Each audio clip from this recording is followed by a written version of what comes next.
Conselheiros, vamos iniciar agora a sessão do dia de hoje, com a 15 de julho.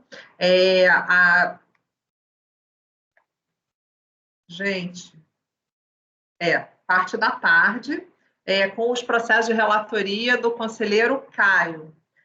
Item 64 e item 65 da pauta, os demais foram retirados.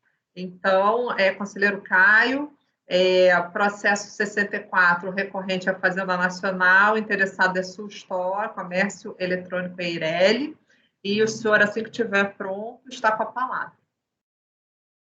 Muito obrigado, presidente. O voto já está disponível. Trata-se de recurso especial interposto pela PGFN em face do acórdão 1201, final 900, sessão do dia 16 de julho de 2020, proferido pela primeira ordinária da segunda Câmara da primeira sessão, relatoria do Dr. Toselli, que deu provimento ao recurso voluntário apresentado pela contribuinte. Em resumo, a contenda tem como objeto exclusão da contribuinte do Simples Nacional, procedida pela constatação da comercialização de mercadorias supostamente fruto de contrabando, com base no artigo 29, inciso 7 da Lei Complementar 123 de 2006, com efeitos dessa exclusão a partir de 1º de março de 2015, consequência, de uma autuação com pena de perdimento, objeto dos autos do processo administrativo final 2014-28, na qual houve a revelia do contribuinte autuado. Trago aqui um trecho do relatório. Como a gente vê, a DRJ nega provimento à manifestação de conformidade, entendendo que correta a exclusão como procedida. Inconformada, a recorrente vem ao CARF por meio de recurso voluntário, reiterando seus argumentos, defendendo a inocorrência das hipóteses criminais que ensejaram a sua exclusão. Ao seu turno, a primeira ordinária da segunda Câmara entendeu pelo seu provimento integral, na medida que não houve a comprovação e a materialidade dos ilícitos arrolados no inciso 7 do artigo 29 da Lei Complementar. Na sequência, foi interposto diretamente o recurso especial ora sob julgamento da Fazenda Nacional, demonstrando a suposta existência de dissídio jurisprudencial, trazendo um arresto paradigma no qual se entendeu que a aplicação da pena de perdimento de mercadorias julgada à revelia do interessado basta, per si, para a configuração de contrabando desse caminho. Processado, o apelo especial do procurador teve seu segmento determinado pelo despacho de folhas, entendendo que está demonstrada a similitude entre as situações fáticas, bem como comprovado o dissídio interpretativo. Na seguida, procedeu-se à intimação da contribuinte, que não ofetou contra-razões. Em seguida, o processo foi sorteado por este conselheiro.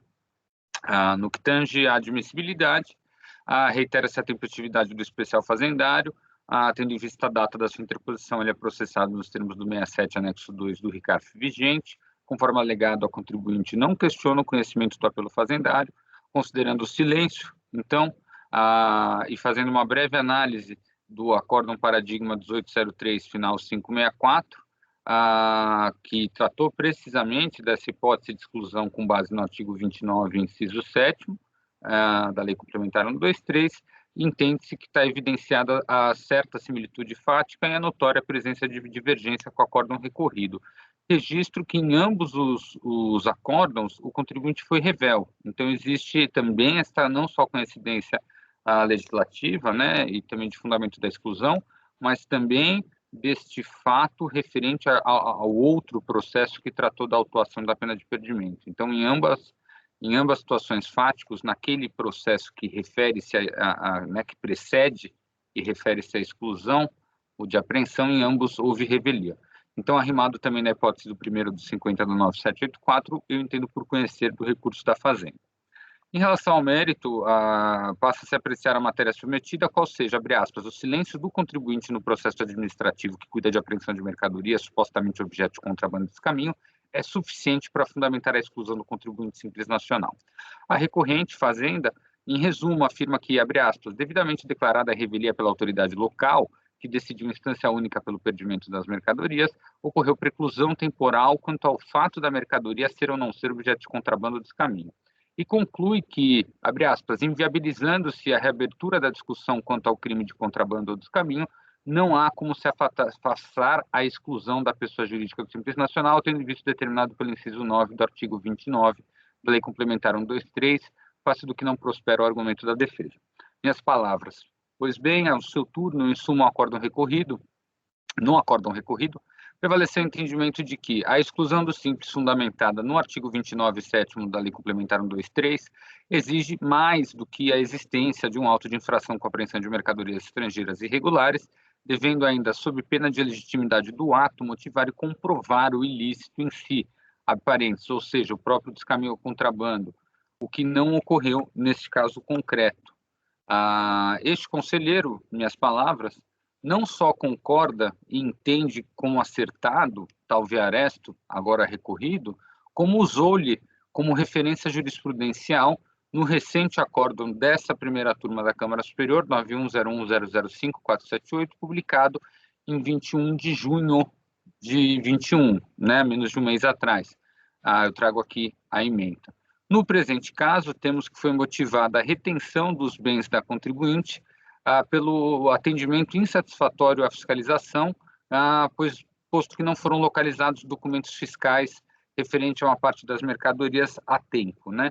Então, eu trago aqui o que consta das folhas 58 como uma motivação. Regularmente intimado a apresentar as notas fiscais de aquisição das mercadorias estrangeiras retidas, o ora representado deixou de atender à intimação no prazo concedido, que ensejou a lavratura do auto de infração final 2014-28. E como vastamente noticiado nos autos, a contribuinte não se defendeu de tal acusação, subsistindo o auto de infração e a pena de perdimento dos bens, gerando automaticamente a exclusão do contribuinte simples nacional pelo motivo de, abre aspas, comercializar mercadorias objeto de contrabando do descaminho. Entende esse conselheiro que certamente não houve qualquer prova cabal e definitiva de que a contribuinte praticou efetivamente comercialização de mercadorias objeto de contrabando do descaminho. Tais notas fiscais, então não apresentadas na fiscalização referente à mercadoria estrangeira, foram supostamente acostadas até nesse auto de infração, mas a DRJ, neste processo administrativo, mas a DRJ entendeu que havia precluso tal direito de defesa e tal meio de prova com a revelia naquele outro processo referente ao auto de infração, prevalecendo a presunção da prática de contrabando desse caminho. Não há dúvidas que a sua revelia naquele outro processo, referente à infração apurada, em nome da presunção de legitimidade dos atos administrativos, fez prevalecer a exação e as penalidades correspondentes, e nada mais correto e lícito dentro da ordem jurídica vigente. Porém, tal prevalência não é capaz de gerar uma verdadeira presunção da prática de contrabando desse caminho. Contrabando desse caminho são tipos penais, delineados nos termos dos artigos 334 e 334-A do Código Penal, que abarcam uma série de condutas e práticas que, para sua materialização, lembrando que os fatos apurados na demanda ocorreram antes da vigência da Lei 1308 de 2014, constatar a ocorrência de tipos penais demanda comprovação específica construída pelo agente acusador, de modo a exprimir satisfatoriamente a concretude da ocorrência das hipóteses legais previstas como crime. Data máxima vênia não é o que se verificou no processo administrativo final 2014-28, onde se apreendeu as mercadorias, as quais a contribuinte não conseguiu, naquele momento, a tempo, fazer a demonstração satisfatória da regularidade fiscal dos bens. A Lei Complementar 123, no seu inciso 7º 29, não trouxe a previsão de lavratura e manutenção de auto de infração com apreensão de mercadorias, com aplicação de pena de perdimento, como a própria hipótese de exclusão. O legislador foi claro em tal item: é necessário que o contribuinte seja flagrado comercializando mercadorias frutos de crimes de contrabando do caminho. Não há identidade, confusão ou fungibilidade entre tais ocorrências juridicamente distintas em sua natureza e efeitos, de modo que não houve, no presente caso, a prova satisfatória da prática de crimes de contrabando dos caminhos, sendo improcedente o ADE-DRF Joinville, número 20, de 20 de abril de 2015, produzindo, então, automaticamente, em face da autuação sofrida, a exclusão. Diante do exposto, presidente, eu voto por conhecer e negar provimento ao especial fazendário.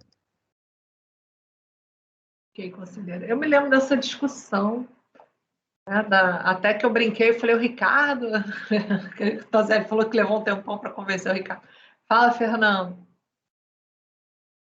Presidente, só uma discussão, já não participei eu discordo, acho matéria preclusa, mas eu pergunto, se o contribuinte apresenta provas aqui, né, e a DRJ se negou a analisá-las, a gente vai dizer que não teve crime ou deveria dar um provimento parcial para voltar, pelo menos, para a DRJ analisar.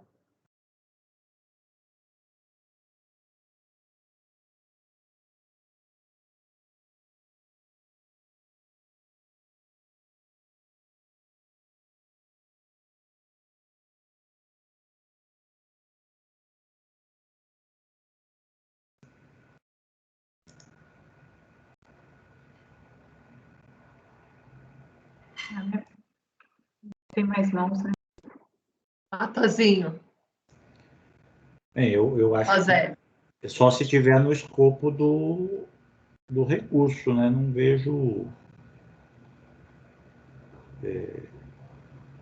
talvez essa possibilidade de voltar, Fernando, será que está dentro da discussão?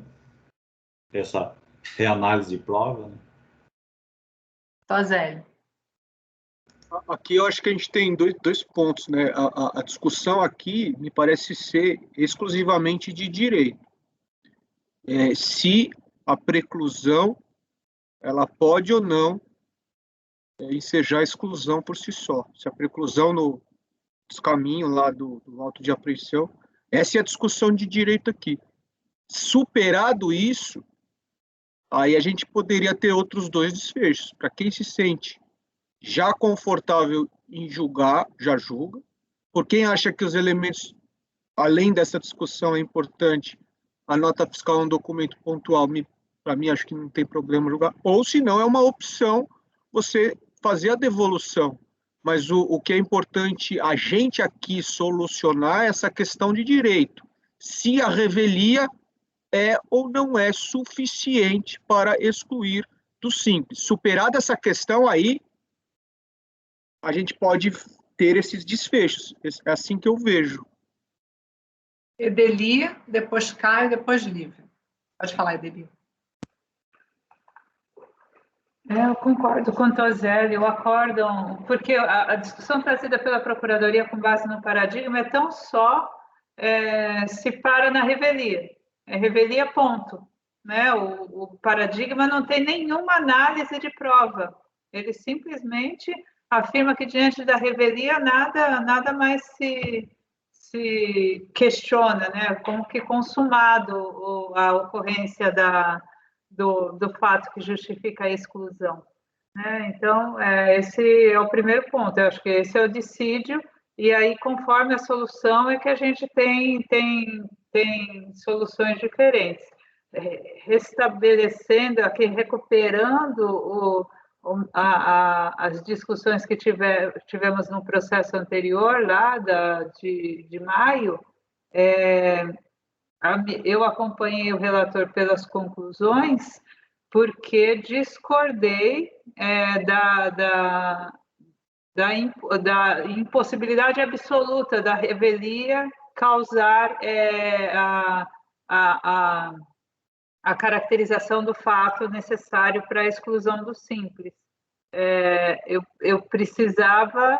a revelia, ela tornava definitiva o que estava acusado, mas eu precisava ver qual era a acusação no processo, então, que estava definitiva. Se ela permitia, se aqueles elementos permitiam concluir pela comercialização de mercadorias objeto de contrabando ou descaminho. Sabe o número à mão aí, Eli? Oi? O número à mão desse acórdão de maio aí? Cadê? 9101-5478. Caio. Bom, eu entendo que é muito clara a situação, né? Minha visão, a gente está sobre uma discussão puramente jurídica.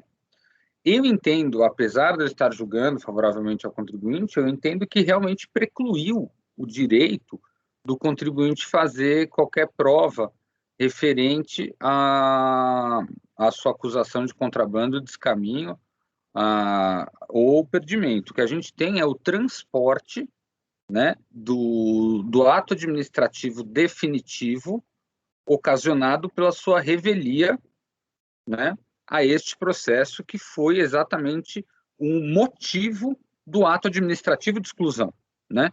Então, o cara foi autuado, foi revel, aquele ato administrativo ficou definitivo, e aí isso causou exclusão. Então, os fatos que a gente tem que olhar são só esses, são fatos jurídicos, mas não adentrar em questões de prova ou não. E eu acho que é muito mais uma decisão, voltando, se a revelia do contribuinte, né, fazendo prevalecer, então, aquela acusação, a gente pode até olhar a acusação, eu concordo, né, fazendo prevalecer por presunção aquela acusação, ela estaria dentro dos moldes da hipótese do inciso 7 do 29.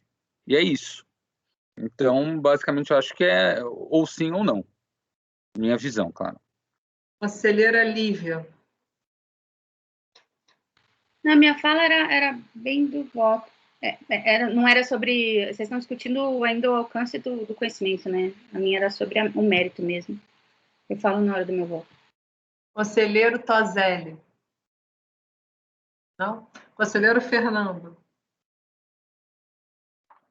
Presidente, tudo bem, já me convenceram que a construção do recurso da PFN é no sentido da preclusão, é só isso, e acho que é isso que a gente vai ter que discutir aqui. Mas eu reitero já não concordar, porque eu acho que o ato administrativo, o outro processo, com ou sem impugnação, é um ato administrativo definitivo, né? E se a gente pode adentrar no mérito aqui só porque houve revelia, eu acredito que não seria só porque houve revelia. Eu posso rever aquele ato e reanalisar aqui a correção ou não, né? Então, eu acredito que mesmo que lá tivesse uma defesa do contribuinte e a defesa do contribuinte não obtivesse êxito, da mesma maneira, o colegiado se sentiria à vontade, então, para, a despeito daquela decisão, são dois atos administrativos.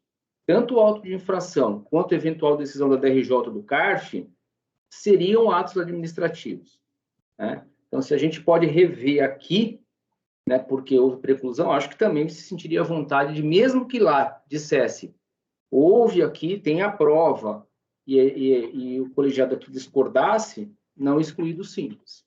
Então, eu vejo como muito perigoso esses precedentes em que se abre essa possibilidade de, tendo uma decisão lá definitiva, a gente reavaliar os fatos aqui. Mas, né, obviamente, respeito quem pensa em sentido contrário. Edeli e depois o Caio.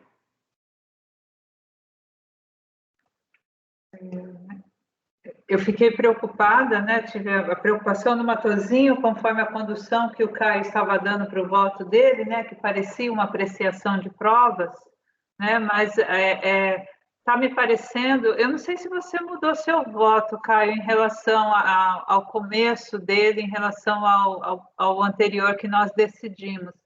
Mas a condução que você está dando aqui quase me leva a te acompanhar em toto, sem ressalva de conclusões, porque o que você está fazendo é dizer que não existe essa preclusão absoluta, né, em função dele ter sido revel naquele processo, e que o fato dele ser revel naquele processo constitui uma situação que é a que está descrita no processo. E aí eu tenho que olhar para essa situação descrita no processo e ver se ela caracteriza comercialização de mercadoria objeto de contrabando e descaminho. Parece que a sua construção é essa, que é a construção que eu pretendi fazer no processo anterior, né? Não é questão dele apresentar provas para desconstituir aquela apreensão de mercadoria estrangeira. Não é isso que estou admitindo. Eu quero saber se a fiscalização, com os elementos que ela reuniu naquele processo que já tem uma acusação definitiva, porque a hipótese de apreensão é diferente da hipótese de exclusão. Eu acho que nisso a gente converge, né? O Caio pode falar, presidente, depois eu continuo? Claro, pode, já está inscrito para falar, doutor Caio, pode falar. Olha, eu quero continuar depois. Eu não alterei meu voto, a não ser que eu sofra de algum sonambulismo, mas realmente o que eu fiz foi uma pequena adequação porque naquele outro processo tinha mas, nossa, é tão pontual, tinha um trecho muito maior do processo de apreensão, e nesse, o que, literalmente, como eu disse, só se transportou essa conclusão. Como ele foi revel lá, eu estou excluindo aqui. Pá. A única diferença é isso. Nas minhas palavras, nas minhas letras, na minha tese, nada se cambiou. O que eu entendo, eu acho que é isso que é muito tênue, e até referindo um pouco à fala do Fernando, é que eu acho, vamos lá, como funcionou? Você pode olhar o histórico do ato administrativo, o porquê dele, que é o seu motivo, né? E a motivação que prevaleceu, né? Você não pode abrir de novo o debate do mérito da prevalência ou não daquele outro auto de infração e daquela pena aplicada. Mas a gente vai olhar, né? A gente pode e deve olhar ele não só ele de forma, vamos chamar assim, estática, que é o resultado final, que é o que veio para a gente, e a forma dinâmica de como ele se deu. Então, ele pode olhar sobre dois prismas, né? De forma estática, o que a gente tem? A revelia do contribuinte ensejou a manutenção daquele auto de apreensão de mercadorias, que essa é a premissa da minha tese, está escrito, não se confunde com o crime de contrabando. Só que o que acontece? Aí olhando para o ato jurídico de forma mais dinâmica, a depender da acusação construída, que foi o que prevaleceu pelo princípio da legitimidade dos atos administrativos, que em face da revelia prevalece, que aí eu acho que eu discordo do Fernando, que é diferente a prevalência do auto de infração por revelia do que um auto de infração por rejeição de defesa, construção de prova. A gente pode olhar para a motivação do ato, né? Se aquela acusação para apreensão, ela basta, ela satisfaz para a hipótese penal do 334 e do 334A, ou ela só satisfaz para a apreensão de mercadorias. E como no caso foi o contribuinte a tempo não trouxe as notas fiscais, né? E foi isso que prevaleceu, e não por uma rejeição, por uma construção, uma desconstrução da prova inversa, na minha opinião, isso não basta, porque não se confunde com o tipo que foi que o legislador do Simples Nacional, tipo penal, né? Que foi o que o legislador do Simples Nacional elegeu como hipótese de exclusão. Então, mas a minha tese é a mesma da última vez. É que a última vez caminhou muito o nosso debate, não sei se vocês lembram, a gente ficou muito tempo que eu defendendo que eu não escrevi isso, que era que se precisava ou não de uma sentença penal ou uma declaração penal Não, mas eu garanto, Edelite, respondendo objetivamente agora, que eu não mudei minha tese, é isso mesmo. Pode falar, Edeli. Matosinho depois. A minha grande dificuldade com esses processos é que a gente tem uma legislação que estabelece requisitos para a apreensão das mercadorias e a legislação do Simples, ela vem falar de comercialização de mercadorias objeto de contrabando ou descaminho. Eu discordo, eu encontrei aqui uma divergência que subsiste em relação ao voto do Caio, que ele vem mencionar ali os requisitos para caracterização do crime, e a legislação do Simples não exige isso, né? Ela não exige que o optante pelo Simples seja o autor do crime de contrabando e descaminho. Ela exige que seja comercializada mercadorias objeto de contrabando ou descaminho, o que dá para ele a possibilidade dele provar que ele adquiriu no mercado interno essas mercadorias. E aí, normalmente é essa prova que vem e que a gente diz que está preclusa porque ele não apresentou lá no processo de apreensão. Né? Quando o processo de apreensão é mercadoria estrangeira. Né? Então, eu entendo a visão de vocês de que a admissibilidade dessa discussão aqui é admitir também, como que indiretamente admitir a discussão que não foi feita lá, né? Mas eu não consigo dar toda essa extensão para a revelia. Eu acho que a revelia consolida lá o processo de apreensão, né? Dizer que ele está impossibilitado aqui de trazer qualquer prova e a situação lá, né, ela foi ver, porque quando se faz a apreensão e essa apreensão foi feita nos Correios, né? Essa apreensão, porque ele era o remetente, né? Se não estou errada, ele era o remetente de uma mercadoria e essa mercadoria tinha origem estrangeira. Então, como é que ele poderia estar remetendo essa mercadoria? Obviamente, então, ela é objeto de contrabando ou descaminho, né? Porque ele não trouxe lá a prova de aquisição no mercado interno.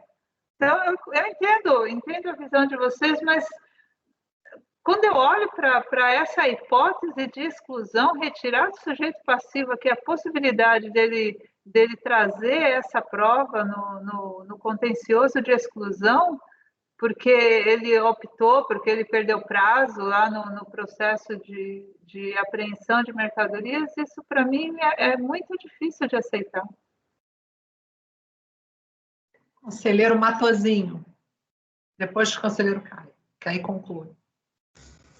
Eu entendo, assim, parece, até pela pequena monta que normalmente essas apreensões às vezes apresentam, aparência de injustiça até, né, possível num ato desse.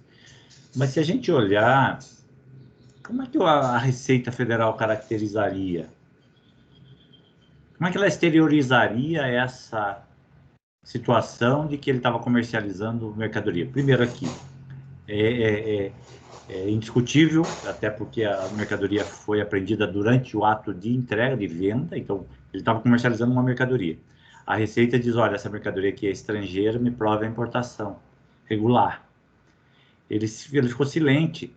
Então, assim, para mim, conformaram os fatos, ainda que, sei lá, às vezes eles acham, prefiro perder isso aqui do que ficar discutindo, né? Tem um custo. Tem uma série de circunstâncias que realmente pode levar até um grau de injustiça. Mas, para mim, configurou a hipótese, porque se você olhar a legislação aduaneira, ela fala, de fato, que aplique-se a pena de perdimento à mercadoria nas hipóteses em que estrangeira, exposta à venda, depositada ou em circulação comercial no país, veja que ela está em circulação comercial, se não for feita a prova da importação regular. Ele caracterizou a condição de descaminho aqui. É a condição de descaminho, é o que a Receita podia fazer. Fez essa parte. Aí, uma representação subsequente leva à situação de exclusão do CIPS, que fala expressamente na comercialização de mercadorias objeto de contrabando ou descaminho. Então, são as hipóteses fechadas. Aí tudo bem. Você vai... A ponderação dele é... mas ele não poderia voltar? Veja a estrutura do processo administrativo de perdimento em relação ao processo tributário. Tem toda uma série de verificações de uma nota fiscal que é apresentada no âmbito do contencioso de um perdimento, que a unidade faz batimentos, vê se aquela empresa fornecedora que ele traz a nota nacional faz importações, se aquilo está vinculado a uma DI, né, uma declaração de importação. Uma série de batimentos que nós vamos avaliar essa nota e dizer, realmente aqui você tem uma verossimilhança. Vamos desconstituir o trabalho que teria que ser feito lá naquele processo, onde se caracterizou o descaminho ou contrabando. Então, assim, eu relatei, eu julguei um processo que era uma garrafa de vinho importada. E aí o contribuinte trouxe, inclusive, compras de vinhos. E é bem provável, possível, que algum daqueles pudesse ser a garrafa. Mas eu não tenho como avaliar. Então, assim, com todas as vênias, eu acho que são hipóteses meio fechadas aqui, que só podem ser configuradas pela Receita Federal mediante a externalização desses dois atos, né? Corroborada ou não pela revelia do contribuinte. Bom, conselheiro Caio, vou passar a palavra para o conselheiro Fernando. Eu acho que a gente já conseguiu aqui trazer para o debate questões importantes. Conselheiro Caio, por favor. Não, presidente, eu já falei tudo o que eu tinha para dizer. Muito obrigado. Conselheiro Fernando. Bom, presidente, só para finalizar, né? Eu acho que dentro do que o Matosinho comentou, acaba que o contribuinte não se manifesta no outro processo e o fisco não tem como fazer essa prova, né?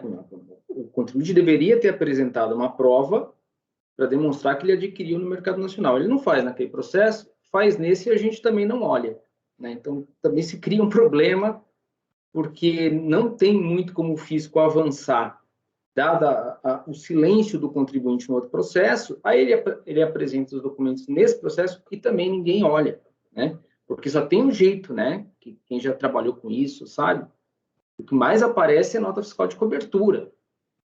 Apresenta uma nota fiscal aqui que necessita uma averiguação por parte do fisco para até provar que aquelas notas ali são falsas, não dão cobertura, né? E aí ele faz nesse processo e a gente, não, mas a acusação não era suficiente e fica por isso mesmo, né? E eu saliento, nesses dois processos, tanto aquele que a gente julgou lá, quanto no que a gente está julgando hoje aqui, tem representação fiscal para fins penais encaminhada ao Ministério Público. E a gente pode estar dizendo aqui que não teve crime e ele está sendo condenado lá. Aí fica até uma situação um tanto quanto esquisita. Não sei se os processos criminais andaram ou não, mas em tese a gente poderia estar infirmando uma prova de crime aqui, né, que teve andamento no judiciário. Lívia. Eu acho que toda a discussão aqui está sendo por uma percepção diferente. Na minha visão, a lei tributária se refere a um crime. Só quem tem competência para dizer se o crime houve ou não é a justiça penal. O crime é coisa séria. Eu não posso dizer, eu acho que houve descaminho. A gente não tem competência para dizer se houve ou não crime, a autoridade tributária não tem. Então, assim, se a lei fala vai ser excluído se comercializar mercadoria objeto de contrabando e descaminho, eu entendo que tem que ter uma sentença condenatória. A empresa fez descaminho e contrabando. Aí, essa sentença condenatória vai basear o ato de exclusão do simples. Só esse ato é que pode ser excluído. E aí, todas essas discussões, já foi condenado, não foi... Porque, assim, independentemente dele ter se defendido ou não no processo administrativo, isso vai para representação fiscal para fins penais, em tese, no mundo ideal, vai para o processo e ele vai ser processado por isso, independentemente, ele teve a oportunidade de se defender nessa esfera tributária e não se defendeu, mas isso na esfera criminal vai continuar. A gente sabe que na prática, às vezes não vai, mas enfim no mundo ideal, no sistema tem que ir. E aí ele vai ser ou não condenado, então, assim, e aí a gente faz o fato dele não ter apresentado defesa no processo administrativo, ele não se beneficia dessa torpeza dele, porque ele não apresenta, ele vai ter no processo criminal e eventualmente ele vai ser condenado lá e aí ele vai ter... Agora, a gente está tendo toda essa discussão de não, porque a gente está se achando na competência de dizer se ele praticou ou não um crime, sendo que, para mim, é uma premissa básica que a gente não pode dizer isso. Eu digo autoridades tributárias, né?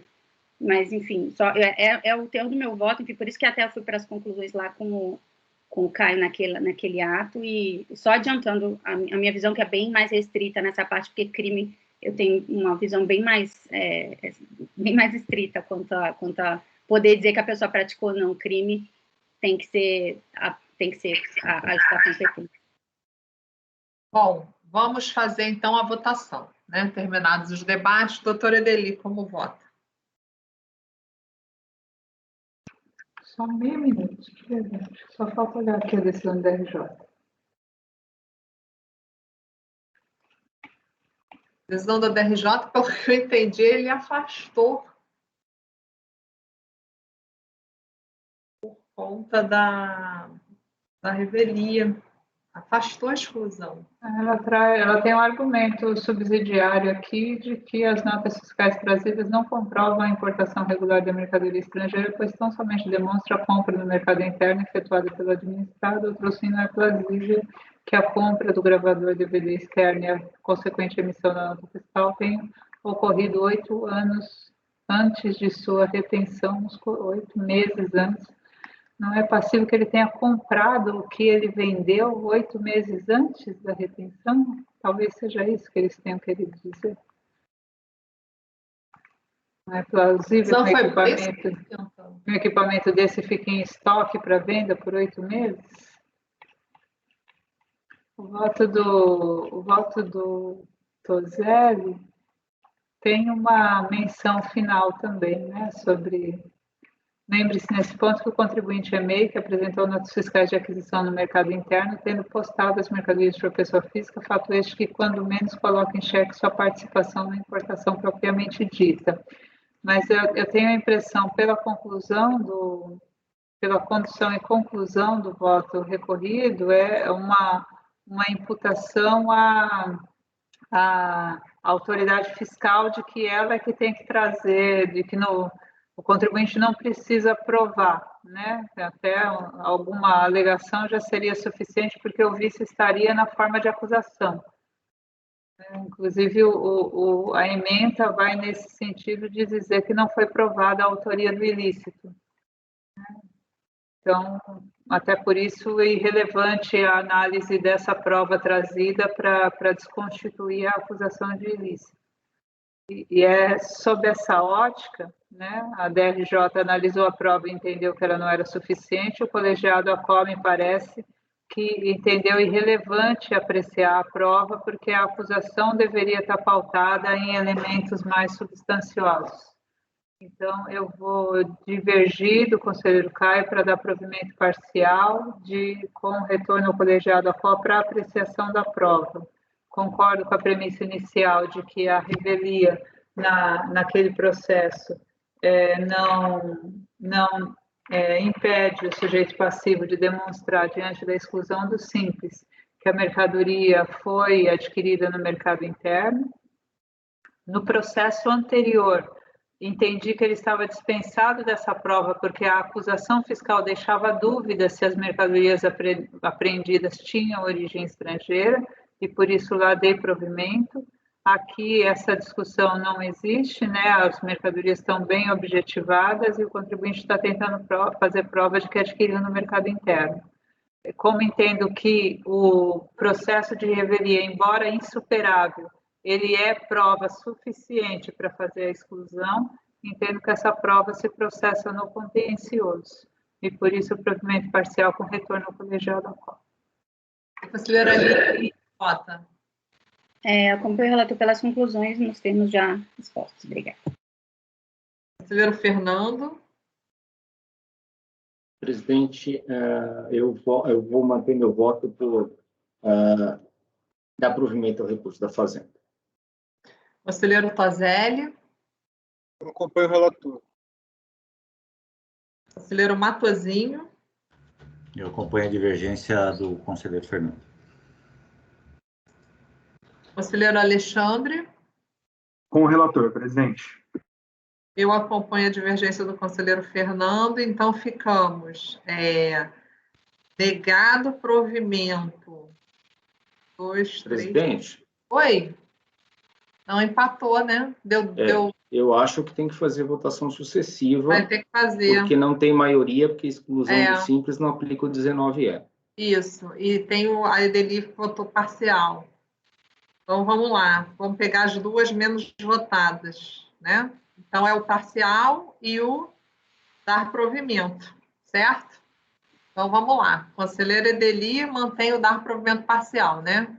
Sim. Conselheira Lívia. Peraí. Deixa eu fazer uma conta. Eu votei por dar provimento, votaram o relator, a Lívia, o Tozelli e... Não, você negou provimento a recurso da Fazenda. Perdão. Então é isso. Aí, como você negou provimento e nós três demos provimento e a Edeli deu provimento parcial, a gente tem que fazer com as duas que sobraram para poder ver porque tem repercussão. Então, podemos continuar a votação? Vocês entenderam como é que funciona? Maioria, não negar provimento, presidente. 4 é maioria. 4 vezes 3 vezes 1. 4-4. Não, porque a Edeli deu provimento parcial. Então ela não, porque aí eu tô no, como é voto de qualidade, eu tô dentro dos 4. A Edeli deu provimento parcial. Mas você não tem que eliminar menos Então, é isso que eu estou falando. Vou eliminar e a gente vai fazer a votação sucessiva para ver efetivamente qual será o resultado do julgamento. Se a presidente Aplicar artigo se a presidente estivesse entre os 4 que negaram o provimento, já resolveria. né, você não teria como reverter nunca. Isso. Né? Como ela não está, É entre 4, os 3 e 1. 4, essa maioria não seria suficiente para vencer. Então, você submete à votação as 2 menos votadas e depois confronta com a mais votada. Perfeito. É 4, 3 e 1. Então, vamos lá. A conselheira Edeli mantém o provimento parcial. Oi, Caio. Caio quer falar? Não, era só uma dúvida procedimental. O fato da Edeli ter dado parcial, eu acho que é a mesma dúvida da Lívia, é só... não quebraria a estrutura gerando a maioria, porque ficaria 4 negar, 4 negar, 3 dar e 1 dar parcial. Então você tem uma maioria formada. Não tem. A gente discutiu isso muito. Não, então beleza.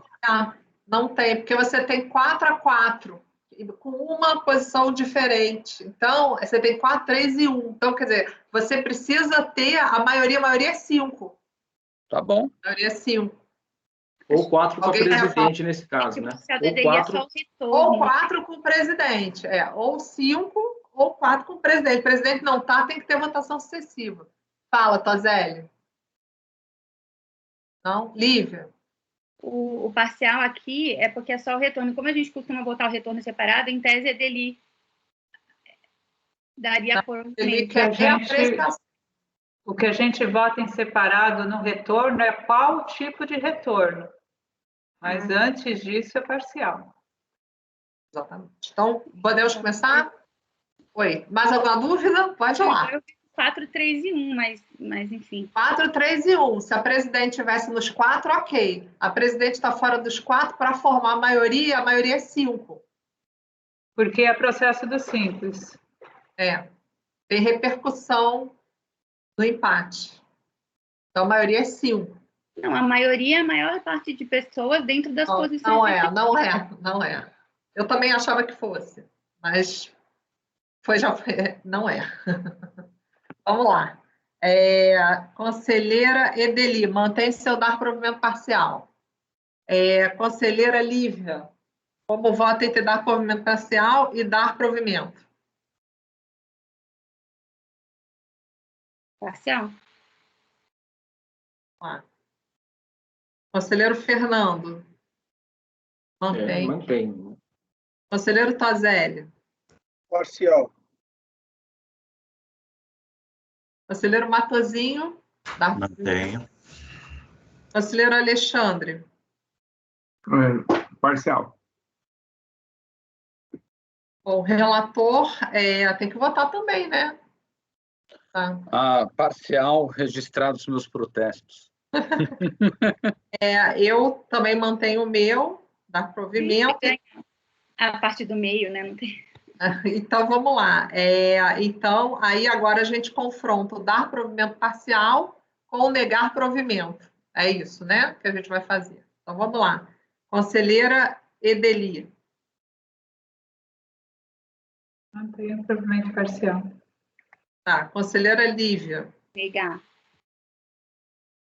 Conselheiro Fernando. Provimento parcial.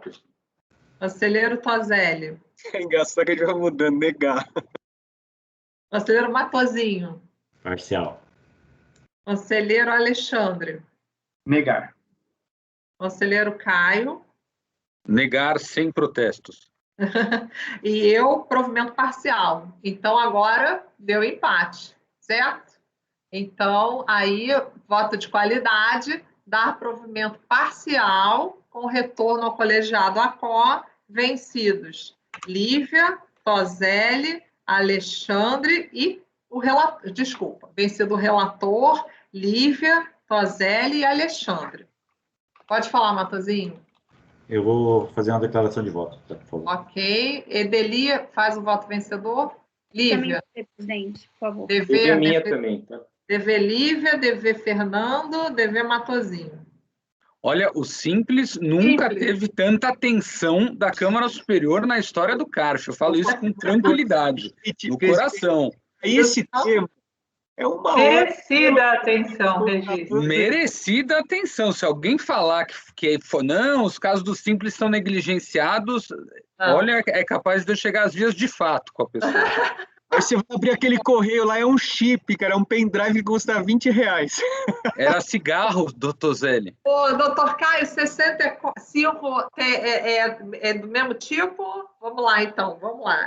Processo recorrente fazendo nacional interessado em MMA. Agora é MMA, agora o negócio é MMA, acessórios e serviços de informática limitada. Então, vamos lá. Doutor Matosinho, quer falar ainda? Tá. Bom, presidente, já pegando a palavra, a minuta está disponível. Trata-se aqui de... Perdão, só ajeitando aqui para uma leitura mais fácil. Trata-se de recurso especial interposto pela PGFN contra o Acórdão 1302, 4755, sessão de 13 de agosto de 2020, proferida pela segunda ordinária da terceira, que deu provimento ao recurso voluntário da contribuinte. Aqui eu trago a ementa. Em resumo, a contenda tem como objeto exclusão do Simples Nacional, referente ao exercício de 2014, em que a empresa teria comunicado a inclusão em seu contrato social de atividade vedada, nos termos do 17, inciso 13 da LC 123, ao qual seja serviço de consultoria informática, o que essa comunicação geraria a sua autoexclusão. Registre-se que o celeuma que prevalece no presente feito é apenas em relação ao momento da reinclusão, uma aspas bem grande nessa reinclusão, como a gente vai ver no mérito, do contribuinte no regime simplificado de arrecadação de tributos. Trago aqui um trecho do relatório. Como visto, a DRJ negou o provimento à manifestação de conformidade, e a contribuinte se insurge contra a DRJ por meio de recurso voluntário, reiterando seus argumentos, defendendo inclusive a ocorrência de erro de preenchimento do CNAE da sua atividade e a retificação de todos os instrumentos, inclusive os societários, o qual de fato não abrangeria esta atividade vedada. Ao seu turno, acolhendo a segunda ordinária da terceira da primeira sessão, entendeu pelo provimento integral, inclusive com a reinclusão do contribuinte no Simples Nacional no mesmo ano calendário em que ocorrida a sua exclusão. Na sequência, diretamente foi interposto o recurso especial sob julgamento, demonstrando uma suposta existência de dissídio em relação ao momento da reinclusão no Simples Nacional, né, trazendo julgados nos quais entendeu-se que se daria apenas no exercício seguinte à exclusão procedida. Processado o apelo da Fazenda teve seu segmento determinado pelo despacho de folhas, entendendo que estava demonstrada os requisitos do dissídio interpretativo jurisprudencial apenas em relação ao primeiro paradigma. Em seguida o contribuinte foi intimado a apresentar contrarrazões, questionando o tanto conhecimento do recurso da Fazenda como o mérito. Em seguida veio para a relatoria, presidente. No que tange à admissibilidade, inicialmente reitera-se a tempestividade do especial fazendário, que é processado nos termos do 67 do Ricardo vigente. Como relatado, a contribuinte questiona o conhecimento pelo fazendário. Em suma, a recorrida alega que o único paradigma aceito, o Acórdão 303, final 085, não só tratou sobre legislação diversa do caso, como igualmente não há aqui semelhança fática qualquer, visto que a motivação das exclusões e do retorno ao regime simplificado são diversas. Pois bem, confrontando os acórdãos recorridos e paradigma, à luz da alegação da contribuinte, realmente parece assistir-lhe toda a razão. O Acórdão 303, final 085, ainda que mencione na sua ementa a Lei Complementar 123 de 2006, tratou de fatos ocorridos em 2004, e o ato declaratório executivo de exclusão do Simples Federal, prolatado em 2005, na vigência, então, da Lei 9317 de 96, enquanto no presente caso trata-se de exclusão do Simples Nacional, promovida somente em 2014, quase 9 anos depois daquele outro processo. Realmente, ao tempo dos fatos apreciados, no que tange à exclusão e principalmente ao fundamento jurídico para a reinclusão somente no ano calendário subsequente, naquele outro caso, a legislação vigente era também outra. Confira-se trechos do único paradigma aceito, que eu trago aqui, que vocês podem ver que menciona-se toda a situação de uma legislação aqui já superada e diversa do caso sob análise. Como se confirma, a matéria questionada pela recorrente, qual seja o momento da reinclusão do contribuinte no Simples Nacional, no acórdão paradigma, foi tratado sob as regras do artigo 8º, parágrafo 2º da Lei 9317, legislação superada à época dos fatos que versam essa demanda, que tratava do Simples Federal. A própria recorrente, no apelo especial, né, fazendo o procurador, afirma que, abre aspas, a divergência jurisprudencial no tocante ao artigo 16 da Lei Complementar 123, né, sendo que tal dispositivo, que é mencionado nas razões do recurso da Fazenda, ela não é mencionada. O dispositivo qual afirma-se fundar a divergência jurisprudencial, ela sequer é mencionada ou tratada no acórdão paradigma. O único momento em que o acórdão, na verdade, menciona a lei, né, em sua amplitude total e não... Ó, Zélia não está aparecendo aqui para mim, está aparecendo para vocês? Voltou. Legal. A câmera desligada sem perceber, presidente, desculpa. Não, tranquilo. Pode continuar, conselheiro, desculpa. Então, o único momento que o acórdão paradigma aceito menciona a Lei Complementar 123 não é o seu dispositivo específico, né, como do artigo 16, trazendo a lei como um todo, apenas afirmando que, né, em tese, naquele entendimento, no momento do julgamento e não dos fatos, né, apurados, a atividade exercida não era mais vedada, aplicando o artigo 106. Perdemos alguém também, né? A Andréia fechou também.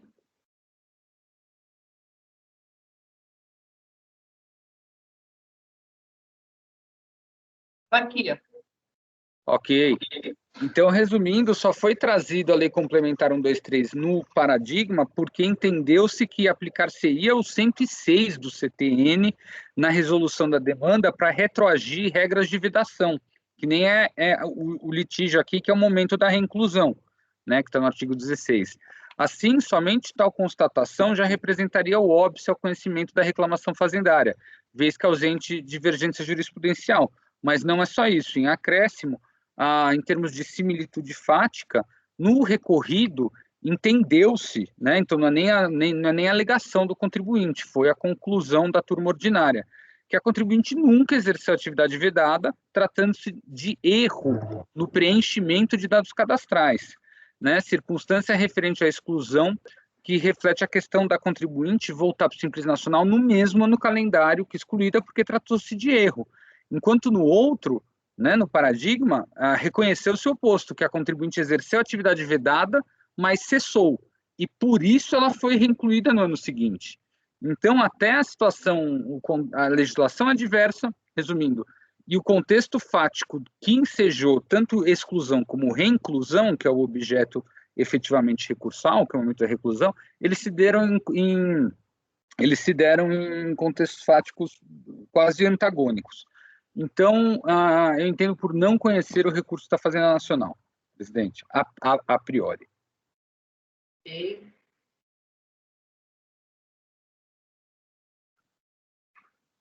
Acompanha o relator, total de semelhança, né, de contexto jurídico e fático. Conselheira Lívia. Também acompanho o relator integralmente. Conselheiro Fernando. Com o relator, presidente. Conselheiro Tozelli. Eu acompanho, presidente. Conselheiro Matosinho. Com o relator.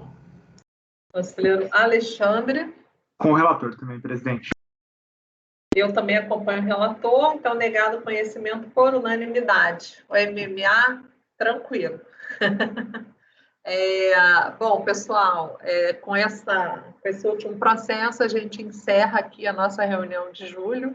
Muito, muito, muito feliz, muito grata, né, pela reunião aí dessa semana. A gente está desde segunda-feira aqui, né? Então, queria muito agradecer o empenho de todos os conselheiros sempre, né, para a gente vencer a pauta, e espero mês que vem a gente realmente vai ter aí um programa de trabalho bem intenso. Então, continuo contando com todos os conselheiros, fico feliz com o retorno do conselheiro Alexandre, e queria encerrar a sessão com uma história muito rápida, muito breve, de um casal que vivia normalmente uma rotina tranquila, e a mulher todo dia acordava, olhava pela janela, através da janela, e falava com o marido: nossa, essa pessoa aí, o vizinho não sabe lavar roupa, nossa, que coisa chata, tá tudo encardido. E todo dia ela falava a mesma coisa para o marido. Marido, poxa, essa vizinha ou vizinho não sabe lavar a roupa, né? Sempre encardido. Aí ela chegou um dia, acordou, falou: ih, aprenderam, tá tudo branco, nossa, que coisa espetacular, não sei o que. Aí o marido olhou para ela e falou: não, fui eu que limpei as janelas. Então, a gente precisa, né? A gente tem esse mistério de julgar, né? A gente tem esse nosso ímpeto, né? De julgamento, né? E de vez em quando a gente também precisa, né? Abstrair, limpar as nossas janelas para a gente também agregar cada vez mais, como a gente tem feito aqui, né? Ouvindo, aprendendo. Esse é o nosso trabalho, apesar da gente ter essa vertente de às vezes, enxergar a janela de um jeito ou de outro, mas o importante é a gente sempre se renovar. E com esses votos eu me despeço aí de todos na sessão, desejando um ótimo mês de trabalho e muitas alegrias aí, muita saúde, e que todos se vacinem rapidamente. Muito obrigada. Pode encerrar a gravação, Padmar. Obrigada. Ok.